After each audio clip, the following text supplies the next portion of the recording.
नमस्कार दोस्तों, स्वागत है आपका मेरे वीडियो में। 4 जुलाई 2023 से श्रावण शुरू हो रहा है। हमें कुछ ज़रूरी बातें हैं वो जान लेनी चाहिए।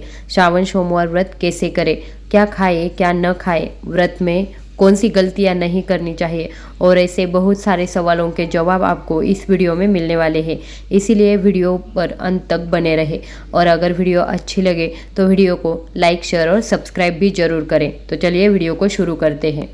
इस साल सावन का महीना 4 जुलाई को शुरू हो रहा है। 4 जुलाई को मंगलवार है। इस दिन बहुत ही शुभ योग बन रहा है। ये दिन साक्षात मंगलकारी है। हर साल में हम श्रावण महीने में भगवान शिव जी की पूजा करते हैं, लेकिन इस साल में 8 श्रावण सोमवार आ रहे हैं। इसलिए इस साल भगवान शिव जी की कृपा हम पर और ज़्यादा बरसेगी।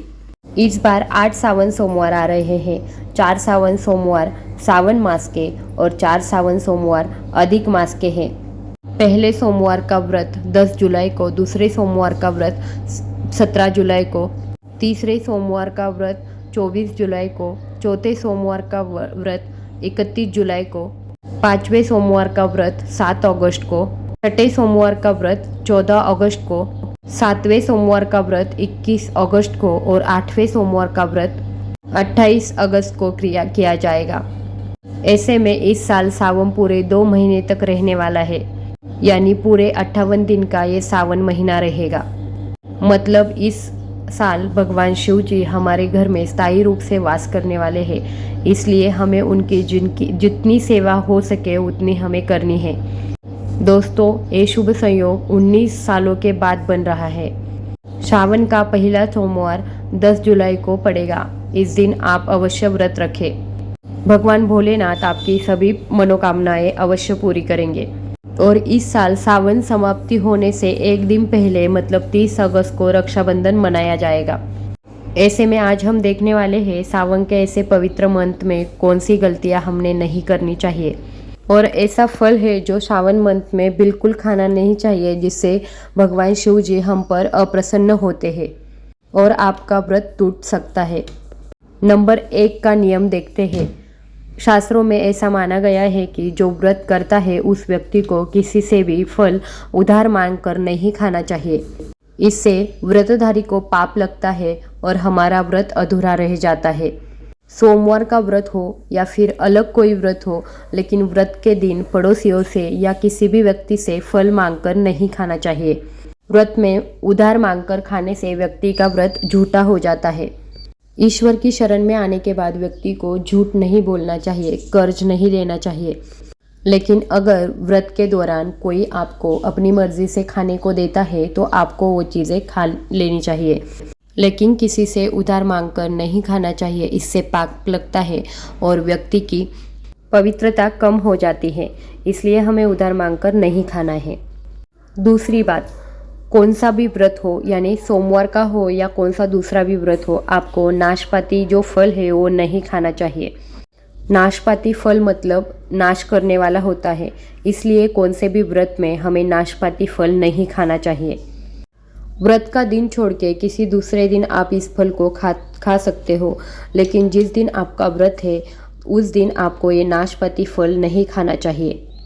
तीसरी बात है, पुराना आटा या फिर बहुत दिनों का आटा और सिंगाड़े का आटा हमें खाने से हमारा व्रत टूट जाता है, क्योंकि जो बहुत पुराना आटा रहता है उसमें कभी कभी कीड़े वगैरह पड़ जाते हैं और हमें वो दिखाई भी नहीं देते। तो ऐसा आटा खाने से कीड़े भी हमारे पेट में जाते हैं। इसका मतलब हम मांस का सेवन करते हैं। इसीलिए कुछ भी पुराना आटा हो तो हमें वो खाना नहीं चाहिए। इससे हमारा व्रत भंग हो जाता है। इसलिए व्रत के टाइम में हमें ताज़ा आटा खाना चाहिए। व्रत हमेशा शुद्धता में ही रखना चाहिए। सावन का महीना बहुत ही पवित्र महीना माना गया है, इसलिए सावन महीने में हम व्रत रखते हैं। अभी जिधर शिव जी का फोटो हो या शिवलिंग हो उस जगह पर हमें ये 5 चीज़ें कभी नहीं रखनी चाहिए। तो वो चीज़ें कौन सी है वो देखेंगे। तो सबसे पहले चप्पल या जूते कभी भी भगवान शिव की फोटो की बाजू में या फिर शिवलिंग की बाजू में नहीं रखने चाहिए, या फिर उधर चप्पल पहन के भी नहीं जाना चाहिए। ज़रा सोचिए, अगर हमारे घर में कोई चप्पल पहन के आए तो हमें कितना बुरा लगता है। इसीलिए अगर हम भगवान शिव जी की तरफ और उनके पास में चप्पल पहन के जाते हैं तो वो हमसे नाराज हो जाते हैं। ऐसे में मंदिर में हमेशा बिना चप्पल के ही प्रवेश करें। चमड़े की चप्पल हमेशा अशुद्ध ही रहती है। नंबर 2, अक्सर महिलाओं को मासिक धर्म आ जाता है और वो किसी को बताए बिना भगवान शिव जी की मंदिर में दर्शन लेती है या फिर पूजा पाठ करती है। लेकिन शास्त्रों में मासिक धर्म होने पर भगवान को छूना मना है, इसीलिए भगवान शिव जी की पूजा बिल्कुल भी ना करें या फिर उनका मंदिर हो तो उनके आसपास या मंदिर में ना जाए। ऐसे समय में शिवलिंग को छूना घोर पाप के बराबर माना गया है। इसीलिए महिलाओं को मासिक धर्म हो तो घर के मंदिर में या बाहर किसी भी मंदिर में नहीं जाना चाहिए और भगवान के शिवलिंग को हाथ भी नहीं लगाना चाहिए। इसीलिए हमें मासिक धर्म में तुलसी को पानी भी नहीं डालना चाहिए या फिर कोई भी तस्वीर होगी भगवान की तो उसको भी नहीं छूना चाहिए। इससे भगवान शिव जी हम पर अप्रसन्न हो जाते हैं। अगली बात है कि जिस घर में शिवलिंग होता है उस घर में सभी दैवी शक्तियाँ उत्पन्न होती है, उस घर में दैवी शक्तियाँ वास करती हैं। जिस घर में शिवलिंग रहता है उस घर पर भगवान शिव जी की कृपा हमेशा बरसती है। जिधर शिवलिंग रहता है उधर हमेशा वो ऊर्जा का संचार करता रहता है। इसीलिए उस ऊर्जा को शांत करने के लिए हमेशा जिधर शिवलिंग रखा है उधर हमें उस पर जलधारा हमेशा रखनी चाहिए, जो ऊर्जा को शांत रखती है। कुछ लोगों के घर में शिवलिंग रहता है लेकिन वो हफ्ते में एक बार उसको पानी चढ़ाते हैं। ऐसा करना बिल्कुल गलत है। अगर आप जलधारा नहीं रख सकते तो आप शिवलिंग भी घर में ना रखें। ऐसा करने से अगर हम शिवलिंग रखते हैं और उस पर जलधारा नहीं रखते हैं तो उसकी वजह से हमें कौन से भी सकारात्मक फल नहीं मिलते हैं, उल्टा हमें उल्टा असर हुआ दिखाई देता है। अगली बात है कि शास्त्रों में ऐसा माना गया है कि तुलसी और शिव जी का बैर माना गया है। उसी के साथ भगवान गणपति की मूर्ति और शिवलिंग हमें कभी भी तुलसी में नहीं रखना चाहिए। कई लोग घर में तुलसी के पौधे के पास में शिवलिंग रख देते हैं। इसी वजह से हमारे घर में अशांति फैल जाती है और हमारे घर में धन धान्य की कमतरता निर्माण होती है। इसीलिए शिवलिंग पर तुलसी पत्र भी नहीं रखना चाहिए। इसीलिए तुलसी और शिवलिंग में कुछ दूरी रखनी चाहिए। इसीलिए कभी भी तुलसी के पौधे के पास में शिवलिंग नहीं रखना चाहिए। अगली बात यह है कि जिस व्यक्ति ने मांस खाया है उस व्यक्ति ने कभी भी शिव मंदिर में मांस खा के प्रवेश नहीं करना चाहिए। मतलब आज मांस खाया है तो कल आप नहा धो के मंदिर में जा सकते हो, लेकिन अभी मांस खाया है और कुछ देर के बाद आपने मंदिर में नहीं जाना चाहिए। इससे भी भगवान शिव जी हमारे ऊपर अप्रसन्न होते हैं। इसीलिए कभी भी ईश्वर के सामने जाओ तो नहा धोकर ही जाना चाहिए।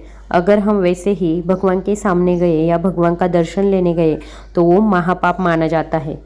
पौराणिक कथाओं के अनुसार भगवान शिव जी को बेलपत्र चढ़ाने से उनका मस्तक शांत रहता है। इसलिए हम हमेशा श्रावण मंथ हो या कौन सा भी मंथ हो भगवान शिव जी को बेलपत्र चढ़ाते हैं। लेकिन ऐसा बेलपत्र चढ़ाते समय हमें ये ध्यान रखना चाहिए कि ऐसा बेलपत्र हमें कभी भी भगवान शिव जी को नहीं चढ़ाना चाहिए। जिस घर की पूर्व दिशा में बेलपत्र लगा हो उस घर में हमेशा सुख शांति बनी रहती है। चतुर्थी, अष्टमी, नवमी और चतुर्दशी और अमावस्या के दिन हमें कभी भी बेलपत्र तोड़ना नहीं चाहिए। इन तिथियों के साथ साथ ही संक्रांति के दिन और सोमवार के दिन भी हमें कभी भी बेलपत्र नहीं तोड़ना चाहिए। इसलिए आपको अगर शिवलिंग पर बेलपत्र चढ़ाना है, सोमवार के दिन चढ़ाना हो तो अगले दिन ही आप ये बेलपत्र तोड़कर रख सकते हैं। बेलपत्र कभी भी अशुद्ध नहीं होता है।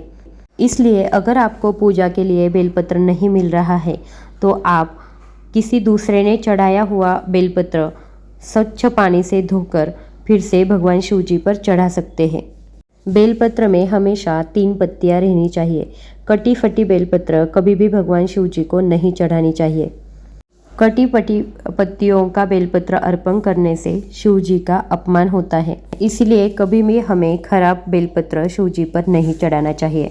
अब ऐसी कुछ बातें हैं जो हम देखेंगे जिसकी वजह से हमें पता चलता है कि श्रावण महीने में ऐसी कुछ हमारे घर में घटनाएं घटती है जिससे हमें पता चलता है कि भगवान शिव जी हम पर प्रसन्न हैं। जैसे कि हमारे दरवाजे पर बेल का आ जाना। नंदी को भगवान शिव का द्वारपाल भी कहा गया है। नंदी महाराज को बुद्धि और ज्ञान का प्रतीक माना जाता है। शिव मंदिर के सामने हमेशा नंदी महाराज विराजित रहते हैं। लेकिन अगर श्रावण मास के पवित्र दिनों में आपके घर के सामने अगर नंदी आ जाए और वो आपके घर को सींग मारने लगे तो ऐसा समझ लेना कि भगवान शिव जी आपके घर में प्रस्थापित होना चाहते हैं। ये उनके आने का एक संकेत है। भगवान शिव जी आप पर प्रसन्न हैं और आपके घर में खुशियाँ आने वाली है। लेकिन याद रखें, इस दिनों में हमारे घर पे नंदी आते हैं तो उनको तिलक लगाकर भोज जरूर खिलाना चाहिए। दूसरी बात, अगर सावन के महीने में आपको सपने में शिवलिंग दिखाई दे या साक्षात भगवान शिव दिखाई दे तो समझ लेना कि भगवान शिव जी की कृपा आप पर बरसने वाली है। भगवान शिव आपकी सच्ची आराधना से बहुत खुश है और वो आपके घर में आने वाले हैं। नंबर 3, अगर आपके घर में नीलकंठ पक्षी आता है तो समझ लीजिए ये हमें सफलता का इशारा दे रहा है। भगवान शिव जी का प्रतीक माना गया है नीलकंठ पक्षी, इसलिए अगर आपके खिड़की में या घर के सामने नीलकंठ पक्षी दिखाई दे तो समझ लेना कि भगवान शिव जी आप पर बहुत प्रसन्न हो गए हैं। इसीलिए अगर ऐसा नीलकंठ पक्षी आपके घर के सामने आता है तो उसको कभी भी भगाओ मत। इसका मतलब यह होता है कि भगवान शिव जी आप पर बहुत प्रसन्न है और आपको सफलता की ओर वो लेके जाएंगे। अगली बात है, अगर हमारे घर में श्रावण के महीने में घर के सामने की तरफ भी काला सांप निकल आए तो उसको भी नहीं भगाना चाहिए। वो भगवान शिव का प्रतीक रहता है और इसका मतलब यह होता है कि भगवान शिव जी साक्षात अपने घर में प्रवेश करने वाले हैं। उनको आपकी श्रद्धा जो है वो बहुत अच्छी लगी है और इसीलिए वो आप पे प्रसन्न हो गए हैं। तो ऐसी कुछ बातें हैं जो श्रावण मंथ में होती है। अगर आपको ये वीडियो अच्छा लगे तो वीडियो को लाइक, शेयर और सब्सक्राइब जरूर कर देना। धन्यवाद।